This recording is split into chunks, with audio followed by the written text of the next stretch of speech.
This is a classic blues and R&B podcast. Now, I have on the line with me for this edition of Classic Blues and R&B for my radio show and podcast. It's Mr. Fred Wesley and Mr. Dr. Rhute Music and Mr. Fred Wesley are my guests here on the program today. Welcome, gentlemen. Thank you. It's good to be here. Yeah, I want you guys to make sure you speak up and have a good time in talking with yourself, all right? So whichever one wants to talk. Yeah, I'm glad you got my homeboy on from Mobile, Alabama, Mr. Fred Wesley. We go way back, so this is a treat. Well, it's a treat for me. We go way back. You know, I don't know why we never met, Roy. Yeah, I always heard about you. You know, seemed like when I was at a place, you weren't there, and when you was at a place, I weren't there. But yeah. I knew about you, though. Yeah. Well, I used to hang around Club Harlem all the time, you know. Right. I don't know how we missed each other, really. First band I heard was the Castanets. Yeah. I remember the Castanets. Yeah. Jabbo was in that band, and I think Frank Woodyard was in it. And then I used to hang around with Ray Charles band, and then Bobby Bland's band, you know. Right. And I was in there all the time. I knew Tom Couch real good, you know. Yeah, Tom Couch really put me out there. You know, he would let me open up for a lot of the shows that he would bring in, you know. Yeah. Like Bats Domino, all them, the Five Warriors, Argentina, whoever he had. He would, he would put me up there and let me open up for a couple of numbers, you know. Yeah. All right, gentlemen, what I want you to do, Mr. Wesley, I want you to introduce yourself. Let the folks know he's a trombonist. I know that much. Let the folks know a little bit about who you are. Introduce yourself just a little bit to the audience, please. Well, this is Fred Wesley. I play the trombone. You know, I know that's not a real popular blues instrument, you know, but that's the instrument that I was given by my father. But my father told me if I learned how to play the trombone, I could be in his band. So I learned how to play the trombone, you know. But I could play drums. I played drums with the Five Raws one night, you know. Oh. I ended up playing trombone with Ike and Tina Turner. And I stuck with the trombone all these years, you know, because that was the instrument that I was most proficient on, you know. And that's how I got to be on the trombone. I ended up with James Brown playing the trombone, and but you know I played a little keyboard, played a little bass, and drums. I could really play drums, you know, but I ended up with the trombone. And what about you, Roy? Tell us folks a little bit about you. I know you. Oh yeah, I started off. You listen, well, I started out as Roy Hightower, but then I changed my name legally through the court system to Dokthu Rhute Music. I was born in Caulfield, Alabama, but I moved to Mobile after my father passed away. So we was raised up, you know, in Mobile. And so I got a chance to deal and dab a little bit with the Castanets because Jabbo and I lived next door to each other. And so, we lived next door to each other. So I knew his family, he knew my family. And I knew York and all of them. So Mobile is where I really got my start with Tom Couch over at the club, Harlem Duke Social Club. Yeah. Yeah. So my first instrument actually was an alto. But I didn't stay on the alto that long. And then I moved to a harmonica, and I played harmonica for a while. Then I was introduced to the guitar. But I took music when I went to county on the our music director was named Mr. Seal. Yeah, I knew Seal. Yeah, because I know you went to Central, didn't you, Wesley? Right. And you also you played with Charles Lott, didn't you? Yeah.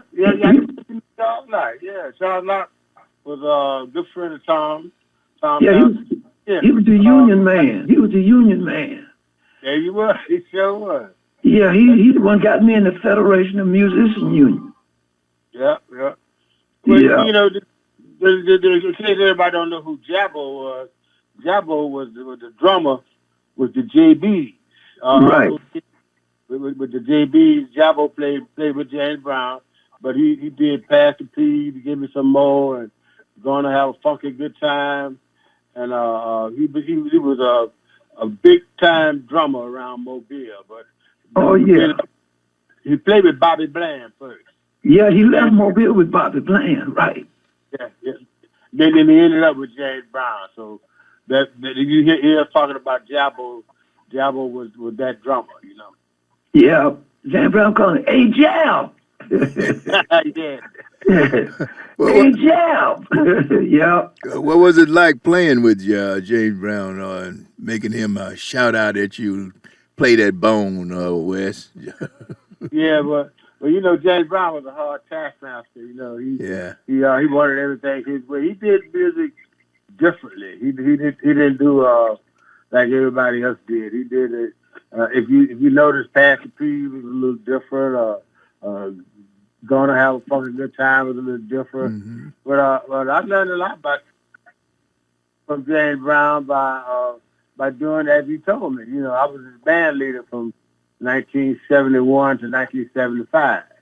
But the music that I did with him kind of stuck more than the music that the other people did. Pee Wee Ellis did some music. Cold Sweat, some other tunes, you know. I can't think of, how come I can't think of, Got That Feeling, I Got That Feeling, Baby, Baby, Baby. Pee Wee Ellis had done those tunes, you know. But then I took over after he left and did Big Payback and Soul Power, stuff like that, you know. Mm-hmm. Let me ask you this, then. Now, you know James Brown recorded out of King record over there in Ohio. There was a lot of you guys came out of there over there during that time. A whole bunch of you, Bill Doggett and all the rest of you. What was it like over there at that studio?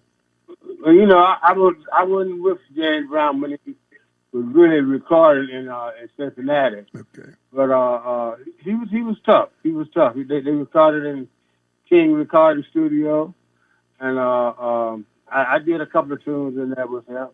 But I didn't record with him really until he was in New York, and he had stopped recording at King. Mm-hmm, yeah. At King Records, you know. Yeah. And what other music did you do, Roy? Because Mr. Wesley-Fred, because I know you've done a lot. Now, you know you have a book out. Tell us a little bit about all of that. Yeah, well, I write it all in the book. I played with Ike Tina Turner first, and then I left Ike Tina Turner with Hank Ballard and the Midnighters, and I ended up with James Brown after I was in the Army, and then I was with Count Basie after that. So I had a lot of experience with a lot of different types of music and a lot of different types of bands, you know. Mm-hmm. So I know a lot about the road. Yeah. Roy, you know a lot about that road too, don't you? Yeah. Let me ask you this, Fred. Do you remember? There's a couple of guys. One named Carl Scott and one named Frank Jones. One was a drummer and one was a bass player, and they played with Count Basie. Do you remember them two guys? No. You don't remember them? Okay. They was out of Gary, Indiana. Oh, yeah. Yeah, they was out of Gary, Indiana, but they played with Count Basie, too. Oh, yeah? Yeah. I was only with Count Basie for a year. Okay. Yeah, I had played with Parliament Funkadelic, and that was a lot of money, and Count Basie didn't pay that much money, so I had to leave because I had got used to that big money with Parliament Funkadelic, and Count Basie didn't pay that much, you know. But it was good. Get me wrong, and I was playing with him. But I just couldn't deal with that money, you know. Right, right. I got you. Yeah. Well, I don't know if you remember Nappy Brown. See, I was Tom Collins put me with Nappy Brown in Mobile, and I don't know exactly where Nappy Brown was from, but I toured all through Florida and Georgia and Mississippi with Nappy Brown. Then I did some work with Gene Allison, you know. Oh, I think Nappy Brown was from Houston, Texas, wasn't he?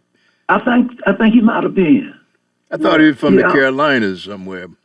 Yeah, he was a rugged guy, you know. Yeah. Sometimes he would leave us. We'd be stranded. We had to tow him back to Mobile.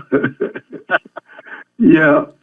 But that was Nappy Brown. He could sing, though. Now, he was from Carolina, Charlotte. Yeah, I know he was from the East Coast. I thought he was from Charlotte, North Carolina. That's where he was born. Oh, okay. Yeah, in 1929. Uh-huh. Yeah. Okay. Yeah. Mm-hmm. So then, around 59, I left and came to Madisonville, Kentucky, because I had a brother that lived in Madisonville. So I stayed there for a year. And then, about 1960, 61, I came on to Chicago. Okay, yeah. And I was living with a niece here in Chicago. And she took me to a place like Pepper's on 43rd Street. And that's where I met Otis Rush, Muddy Waters, Howlin' Wolf, and all those guys. Yeah. Uh-huh. And actually, Otis Rush hired me, and I played with him for about 3 years. What, as a guitar player? Huh? Hired you as a guitar player? Yep, as a guitar player. Yeah. Mm-hmm. Yeah, we had James Green on bass. And I took Mighty Joe Young's place. Mighty Joe Young was his guitar player, but he left and got his own band. And so I came in and took over the guitar part where Mighty Joe Young used to be. Did you know Gatemouth Brown? Who? Gatemouth. Gatemouth Brown. Oh, yeah, Gatemouth Brown. Yeah. Uh-huh. He's from New Orleans, wasn't he? He's from Texas, if I make no mistake. I think he was out of Texas, I think. Yeah, he was a heck of a musician, though. Yeah. Yeah.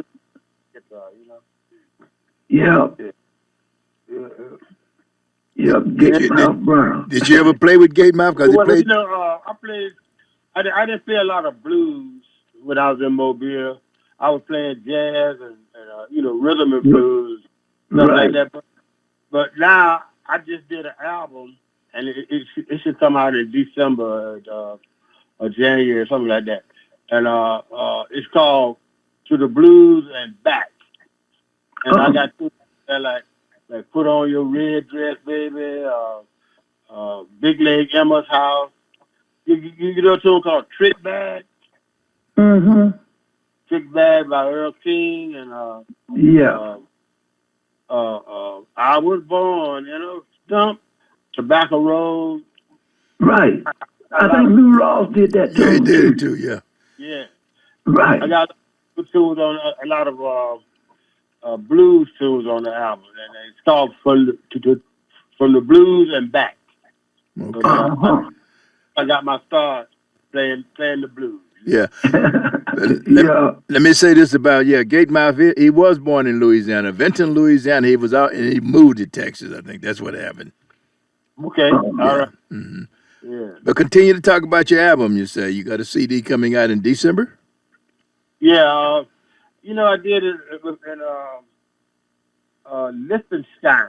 That's a little country in between. Yeah. Germany, Switzerland, and they all got money there. Yeah, they got where they hide the money at. Yeah. But, I carried my band in there, and we did an album. We did an album called To the Blues and Back, or From the Blues and Back. I'll get the title ready by the time it's come out. By the time it come out, I'll have it ready. But it's a good album. I think it'll sell too, because it's a lot of blues on there that you haven't heard. like Big Leg Emma's house. I went down to Big Leg Emma's house to get myself a drink of gin. And Tobacco Road is on there. I was born. And put on your red dress, baby. Boom, boom, boom, stuff like that, you know. Right. So I look for it to be a big album. Right. I think that tune was called High Heel Sneakers. Get on your red dress. Yeah, that's High Heel Sneakers, because we going out tonight. Right. Yeah. That's a good tune, though. Yeah, they are, yeah. Yeah. Let me ask you this, Fred. Now, who I was on there with you? Who was the musicians that you used? Were they Europeans or were they Americans or what? No, all Americans. Gary Winters played trumpet. Philip Wack played the saxophone. These are all young guys, you know. Peter Masson played piano. These are all jazz musicians, you know. Reggie Ward played drums. He played with the SOS band. Bruce Cox, that he played with Sun Ra, played with Sonny Rollins, and Dwayne Dolphin, who played with everybody. Played with Wynn Marsalis and Stanley Turrentine. You know, my band was of all jazz musicians that can play funk and that know how to play the blues. You know, right? So it should be a good album, and it should be a big album too. Mm-hmm. That sounds good, man. Sounds That's exciting. good. I'm gonna be looking out for it too. Yeah. So when I got a whole stack of your albums, Roy. Oh yeah, yeah. I got a few CDs out there. Yeah. On different labels. I recorded way back in 69, 70, 68, 71. Yeah. Yeah, I did some stuff with Donny Hathaway and the Emotions. Oh, yeah? Okay. Yeah. This tune, I'm in Your Corner, I got Donny Hathaway on keyboard. No kidding. Yeah. Yeah. I got your homegirl sitting here next to me. This is Alice Bumpers. Oh, yeah. Alice and I were school classmates. Yeah. Well, she's sitting right next to me. She told me a story. You made your own guitar back in the day. She remembers that. I sure did. I made my own guitar, put some strings on it. Yeah. How did you make it, Roy? Tell us about it. How you make that? I got an old crate. You know, grapes used to come in a old crate box. Okay. You know, and so I went to town and got me one of them crate boxes and just started building it. You know, I'd seen how it was shaped like a box. It wasn't shaped like a guitar. Uh-huh. But yeah, I put me a neck on there and put me some strings on it. Sure did, and I would play it and draw a crowd too. How did it? Yeah, how did it?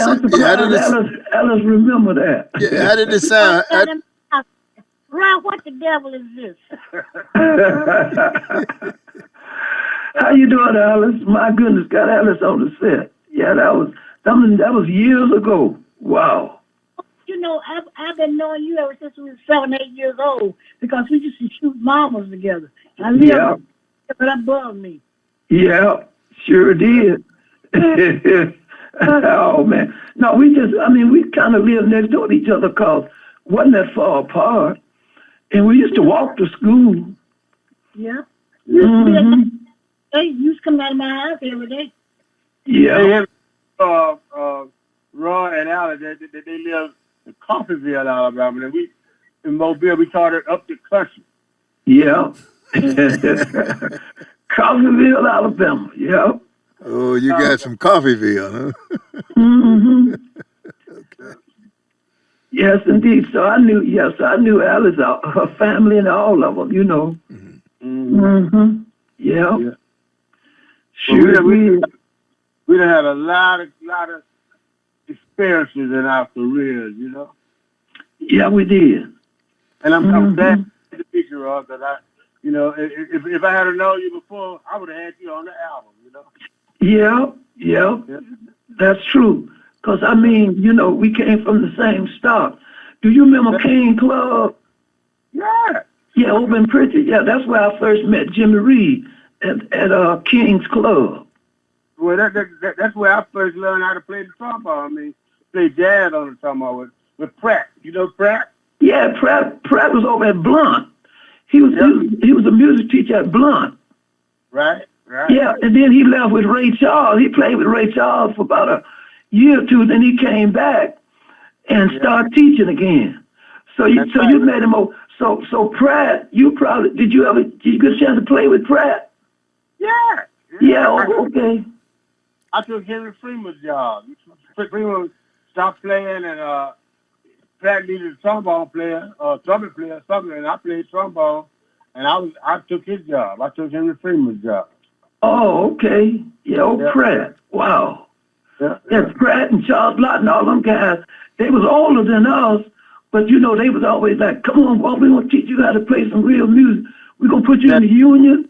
You're gonna be in the union and everything, That's right. Yeah.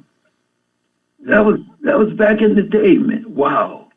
That's right. And Powers, because when you remember that creek down there by Powers, what was the name of that creek? The 3 Mile Creek. Yeah, 3 Mile Creek. We used to play that. We used to play at Powers. It'd be like 5 or 6 o'clock in the morning. Daylight sun be coming up. That sure will be. Yeah, did you know Algie Williams? Huh? Did you know Algie Williams? I don't remember him. Guitar, but anyway, he played the guitar. He was He'd be a Powers. okay. Yeah. I'm pretty sure I've seen him though, cause we was at Powers so much. Yeah. We were playing a lot of funk, a lot of James Brown stuff. It was a group used to play in Powers, and they played a lot of James Brown. Yeah. Yeah. The dashiki right down the street. That's it. Well, Yeah. I don't know when the dashiki was hot, but I know the dashiki, Right.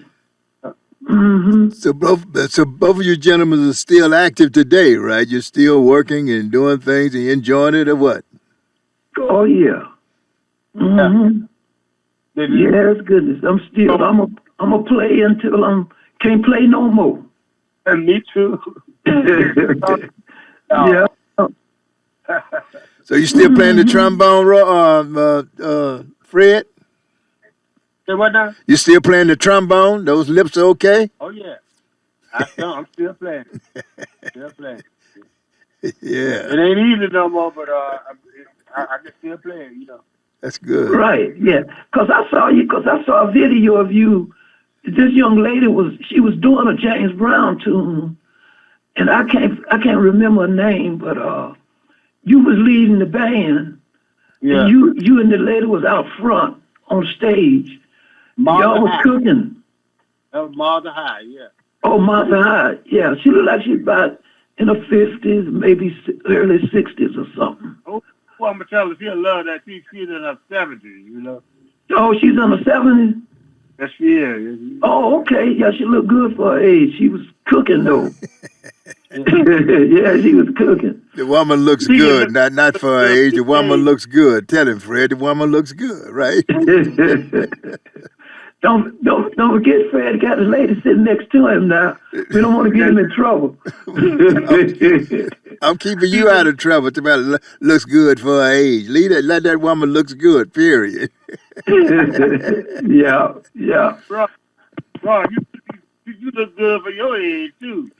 Oh, yeah. Because November 12th, I'll be 80. I know. Yeah. That's my son's birthday. This 12th of November. Yeah. Oh, really? Yeah. Oh, okay. Okay. He's Scorpio there. Okay. Yeah. Yeah, they say them Scorpio was kind of rough, Yeah, weird. Scorpio's supposed to be lovers anyway, so. They say, they tell me. Yes, indeed. Yeah, man, but music, I mean, that's Fred and all of us, but we've been playing music all our lives. You're the bass player. Oh, yeah, I know Marshall. Now, Jabbo, has he passed or is he still with us? No, Yeah, he passed. Okay, yeah. About 3 years ago. Okay, Yeah, about 3 years ago. Now, one of you guys mentioned Gene Alman. Who was that played with him? No, I said Gene Allison. I mean, Gene Allison out of Nashville, I think he was. Yeah. Right, he's out of Nashville. He had a song out called "You Can Make It If You Try." Right. You can make it if you try. Now, which one of you guys played with him? You or he? I did. Oh, I okay. played with him. I toured about, I don't know, maybe 5 or 6 months with Gene Allison. Mm-hmm. Yeah.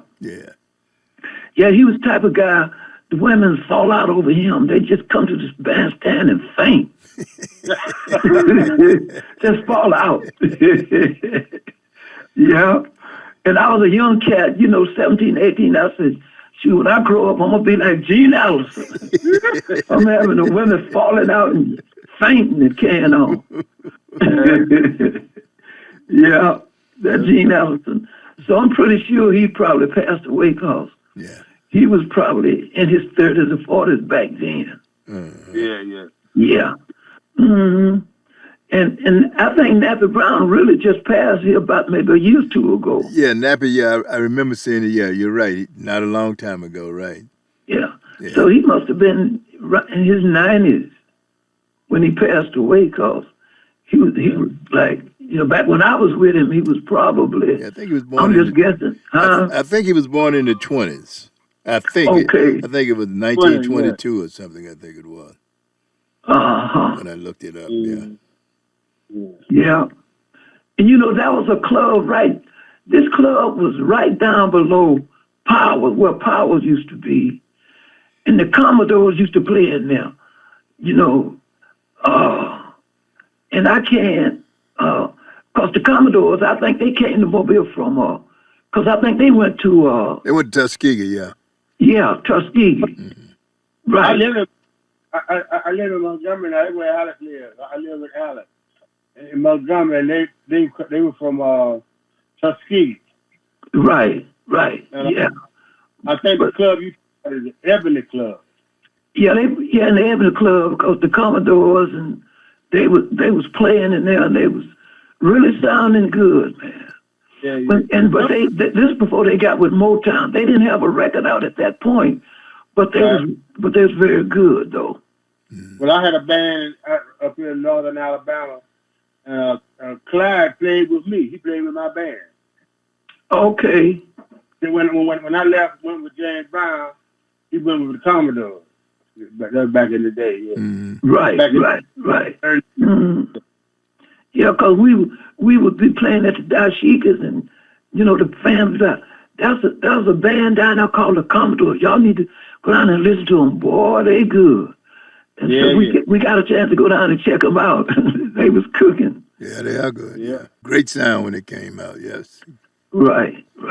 So it's good. So I'm glad I got a chance to do this interview with Fred because we've been crisscrossing, and I've been hearing about him, especially from Alice. She was saying, I said, I know Fred, woo, I said, okay. I was just passing through Montgomery. I was on the way to New Orleans, and but my sister lives here in Montgomery too. And she asked me she had said she was in touch with Alice, and Alice used to be my girlfriend back in the '60s, '61. Yeah, she told me that. I said, I like to see her. She said, well, call her up. She's right around the corner. Mm-hmm. Been together ever since for about 2 years now. Oh, okay. Yeah. That's good. Wow. And, I didn't know that Alice played piano. Oh, yeah. She's a good man, she played some blues. She played blues on the piano, too. Yeah, I was shocked. Because back when we were kids, I never knew how to play music, Oh, we were both in music in college. That's where we met. In okay. And she played for the churches out here. She played gospel music and blues, all that stuff, Yeah, right. And what college did you graduate from? A&M or what down there, Fred? I went to Alabama State. I didn't graduate. Okay. Alice graduated from Alabama State, but I left with Ike Peter Turner before I graduated. Yeah, making that money. Yeah. Well, it wasn't much money, but I at least got to be a professional musician then, you know. Right. What was it like playing with Ike Turner? You know, Ike was let me rephrase my question. I look at Ike, and Ike to me musically was a hell of an artist. What do you think about? What do you guys think about Ike? I think he was a good band leader. Uh-huh. He had a great band. Right. The band was real tight. He knew how to put a band together, and he paid on time every week. You know that's what I liked about it. You know, and he was a guitar player too. Yeah, he put professional cats together because they always sounded really good together. You know. Good, and I learned a lot from him by leading the band too. You know. Right. Yeah. And who else some of the guys you guys played with, man? Because, you know, see, when I'm talking to you guys are the history of this American music, man. You guys played with some of the older guys when you were young. I know I'm from Jackson, Mississippi, and I know how Ray Charles, those guys would come through there, man, and they would play 5 or 6, like Roy talked about. Ray never was play all night. There was no unions, you know. They just played, you know, the roads from wherever they were. You know what? And you guys are a part of that, man. This is American culture. And that's why it's such an honor for me to talk to both of you, because I have a great deal of respect for you, you know, your work and all. You know? Yeah, I appreciate that, yeah.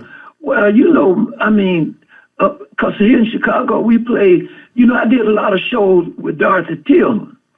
And so she would have different groups, you know, whether it was Lou Rawls, Lil Milton, James Brown, and she had a program called Bring It On Home to Me Blues Festival out on 47th and King Drive. Right where they put Hal Washington Culture Center wasn't there then. It was just an empty lot, but that's where they would set up the stage.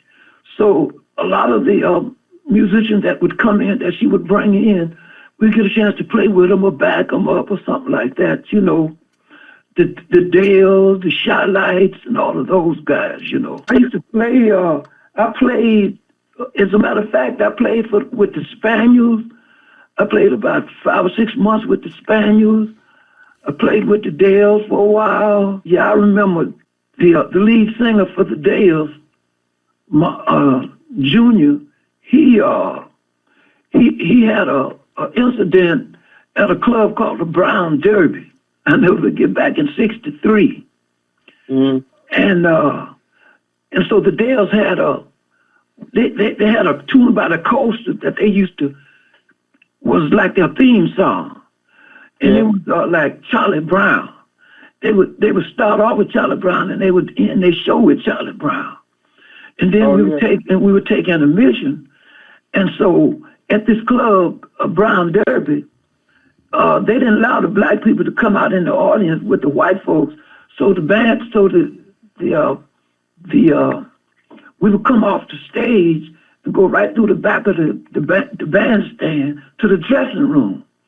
And so as we were taking our break, we heard a lot of commotion. And so we said, oh man, I think it's a fight going on. So we stuck our head back out and looked. And it was Marvin from the lead singer with the Dales. He had this dude down wailing on him. And when we come to find out, what happened is that this particular night, they had just signed the Civil Rights Bill. And this guy, so this white guy said, you niggas think you're free now, don't you? Oh my goodness. And Marvin heard him. I heard it. I knew he said something, but I couldn't make out what he said. Yeah. Man, Marvin lit off that bandstand.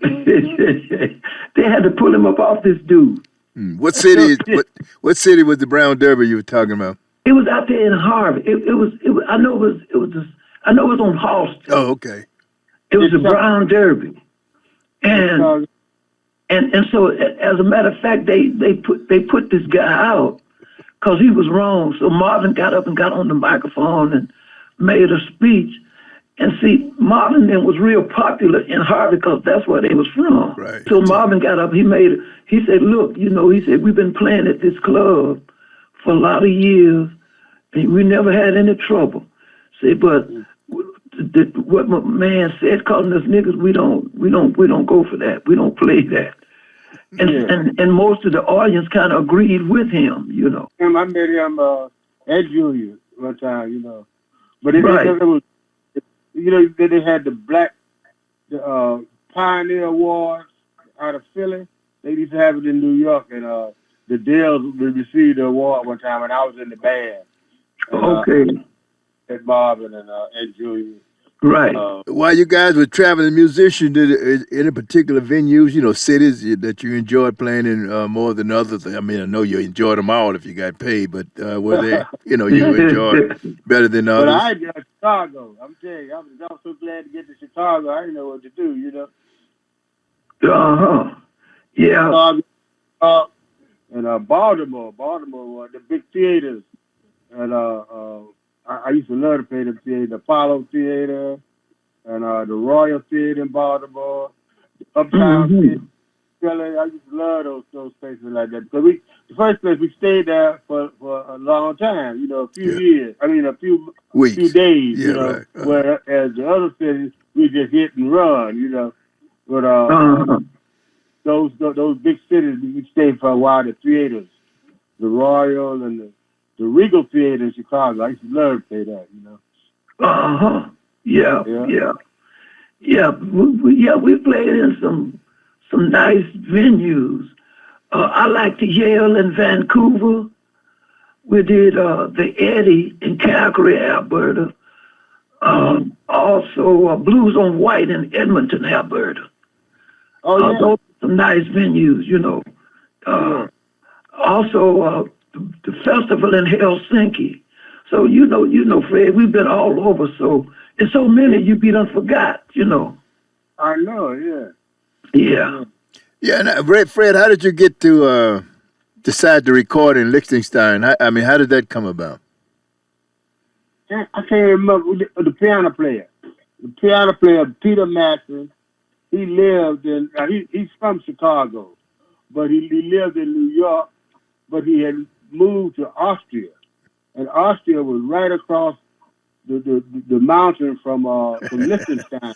And he knew the guy in Liechtenstein, and he was playing with me, so he recommended me to record in his studio. And we went there, and the guy gave us free studio time for 2 weeks. And that's what we did. And me and the guy named Little, Little, that's his name. And the studio is called Big Beat Studio. And we got to be real good friends. But the piano player was the hookup. He was the connection between my band and Liechtenstein, the Big Beat Studio in Liechtenstein. Okay. And so is that where he's living now? Is he living in Liechtenstein? Was it Liechtenstein? He lives in Austria, which is right across the mountain. Oh, okay. Yeah. I'm glad you said it that way, Roy, because Fred, because that's exactly where it is down there, over the mountains. Yeah, when you're in Europe, you do a lot of train riding. Henry. Yes, sir. You know a trombone player named Jimmy Cheatham? No, I've heard, I think he's a jazz guy. No, he was a blues guy. Jimmy Cheatham and his wife, Jeannie Cheatham. I've heard of them, but no, I'm not related to them. Not to my knowledge. Not to my knowledge, yeah. They were out in San Diego, California. I played with them a few times, too, you know. Now that you speak to the West Coast, how did you enjoy the West Coast versus the East Coast or the down south or whatever? What was your? I love the West Coast. West Coast. I mean, it's summer all the time, you know, and it's beautiful out there. And everybody was trying to make it, you know. I played all the theaters out there, the Greek Theater, the Beverly Theater. I played with all the acts, the Temptations, and Four Tops that come out there, Aretha Franklin, and I played with all of them out there, you know. I had a good time on the West Coast. Good. That sounds good. Yeah. Mm-hmm. How many years? 20 years. Okay. And you're still going strong. Yeah. I never played the West Coast, period. No. Never did. Well, I mean, I played in Vancouver, but that's in Canada. That's on the west. That's the west coast of Canada, Right. But not in the United States. Yeah. There's a lot of blues clubs out there. You know. Like, the Broadway and I can't think of the name of it now, but it's plenty. It's plenty of blues out there in the West Coast. Yeah. Jimmy Cheatham and Jeannie Cheatham, they had a great band. They played a blues band. Mm-hmm. In fact, Jeannie just died not too long ago. Jimmy been dead about 10 years, but they had a great band. A lot of good musicians played with them. You know. Mm-hmm. Yeah. Did you have any favorite artists that you enjoyed working with more than others, or they was all, they paying the bills? I used to love to work with the Temptations. Mm. They were bad. That's when all of them was alive, except right. The one I forget his name. David Ruffin. Not David DeLeese. Not David. What's the other one's name? The one that died first. That was David, wasn't it? Not David. What's his name? I can't think of his name right now. But I used to love to work with them. But they had a great show. Yeah. 5 big guys come out there and could dance. It was a great show, Yeah. Right. Aretha Franklin was good. Patti LaBelle was good. All of them was good, Oh yeah, Patty put on a show for you. Yes, sir. Yeah. Mm-hmm. I've enjoyed this. Unless you got something else. I start talking to you guys. Roy, you gonna talk? I'm going to Coffeeville next week. Well, on after the 30th. You're going to where? Oh. You going to where? Me and Alex going to Coffeeville. You going to Coffeeville? Yeah. Oh, okay. Well, I know Alice gonna be with you, huh? Alice gonna be with me, yeah. Yeah, because we're around Coffeeville. I wouldn't dare go to Coffeeville without Alice. Yeah. Okay, fellas. That's our old marble shooting stomping ground. Yeah.